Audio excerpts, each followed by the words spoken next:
Welcome to my channel Grihini's Kitchen. আজি Grihini's Kitchenত Sunday Specialত এটা নতুন ৰেচিপি লৈ আহিছো।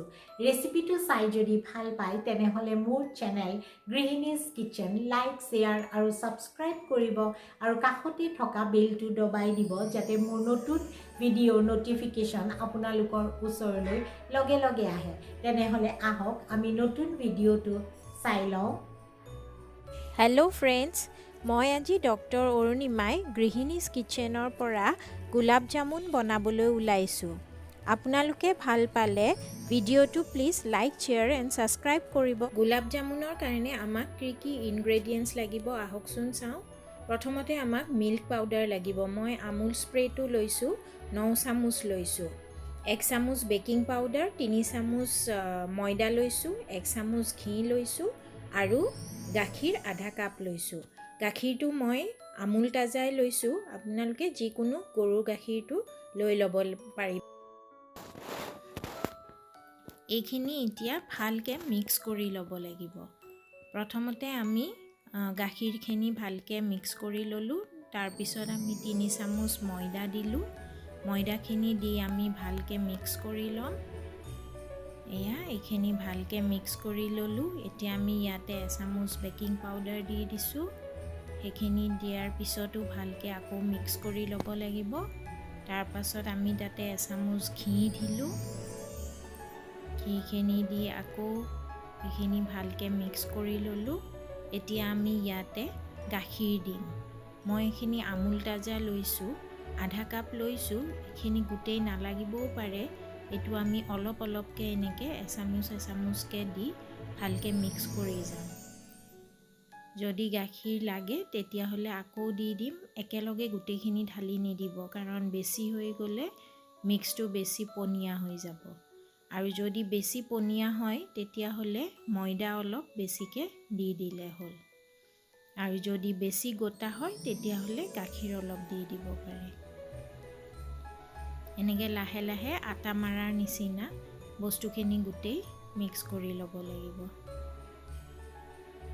প্ৰথম অৱস্থাত এইটো অলপ পনীয়া টাইপৰ, লেটেকীয়া টাইপৰ, এনেকৈ লাগি ধৰা টাইপৰ হৈ থাকে। তাৰ কাৰণে একো ভয় কৰিব নালাগে। এইখিনি এনেকৈ লাহে লাহে মাৰি ল'লে হ'ল। আটা মাৰাৰ দৰে খুব বেছিও পিটিকিব নালাগে, জাষ্ট অলপ মিক্স কৰি ল'লে হ'ল। মোৰ অলপ গাখীৰটো বেছি হোৱাৰ নিচিনা হৈছিলে, সেইকাৰণে মই অকণমান ময়দা দি লৈছোঁ।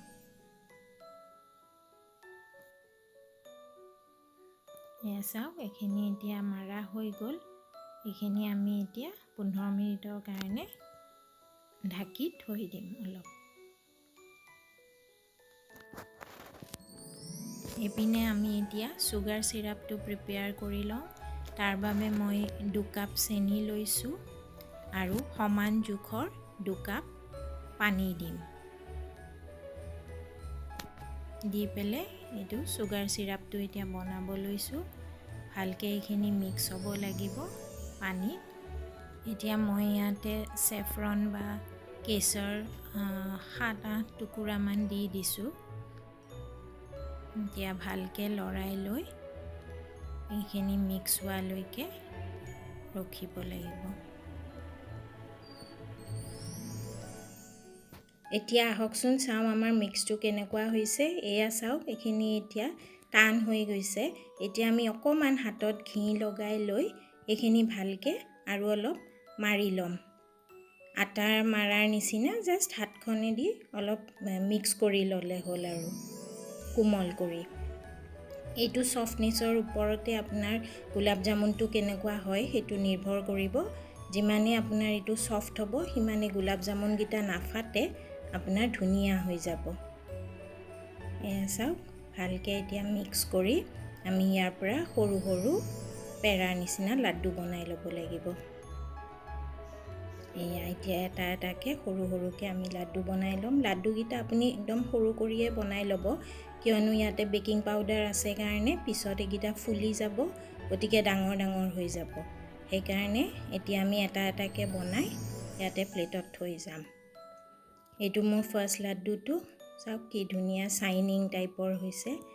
লাড্ডুটো অকমানো কতো ফাটা নাই এনেকা হ'ব লাগিব এনেকে আমি গোটেইখিনি লাৰু এতিয়া বনাই ললো কি ধুনীয়া হৈছে চাওকচোন এতিয়া এইখিনি ফ্ৰাই কৰিব লাগিব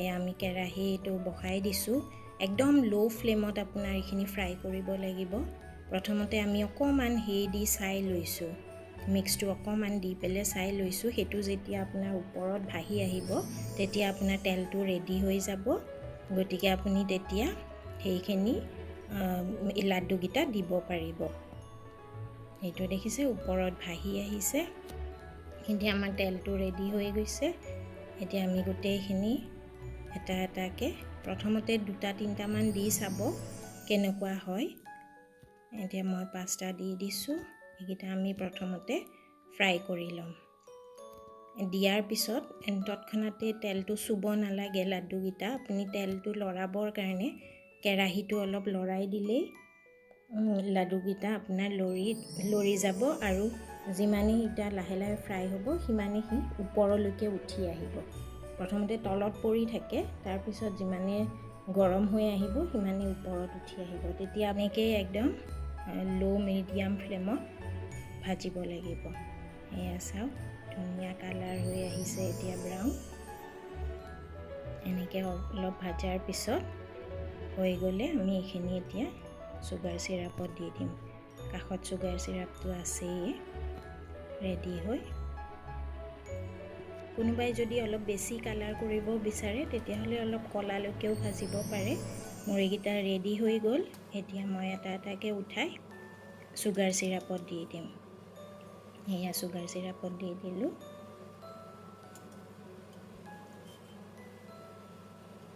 সুগাৰ সিৰাপত দিয়াৰ পিছত প্ৰথমতে লাড্ডু গিটা অলপ উপঙি থাকাৰ নিচিনা থাকিব তাৰ পিছত যিমানে ই সিৰাপটো খাব সিমানে লাড্ডু গিটা তলত সোমাই যাব মানে তলত পৰি যোৱাৰ নিচিনা হ'ব তেতিয়া লাহে লাহে এতিয়া সিৰাপটো লাড্ডু গিটাৰ ওপৰত অলপমান ঢালি দিব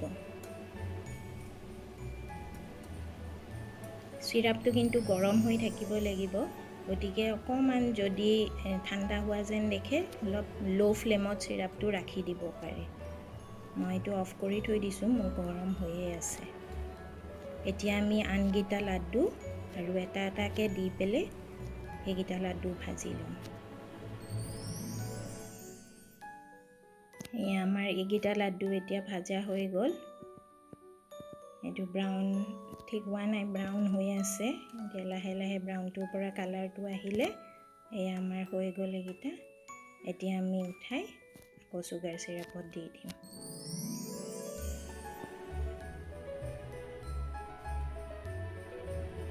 এই সুগাৰ সিৰাপত দি দিলো এনেকে এতিয়া আমি আধা ঘন্টা বা 1 ঘন্টা মান ৰাখি দিলে হল তাৰ পিছত আপোনাৰ এটো খাবলৈ ৰেডি হৈ যাব এয়া চাওক আমাৰ গোলাপ জামুন ৰেডি হৈ গল এইগিটা কি ধুনীয়া হৈছে এয়া মই এটা ভাঙি আপোনাক দেখাই দিছো আপোনালোকক দেখাই দিছো এইটো চাওক কিমান সফট হৈছে ভিতৰলৈকে পুৰা জুসটো লৈ লৈছে এতিয়া পুৰা খাব ৰেডি হৈ গৈছে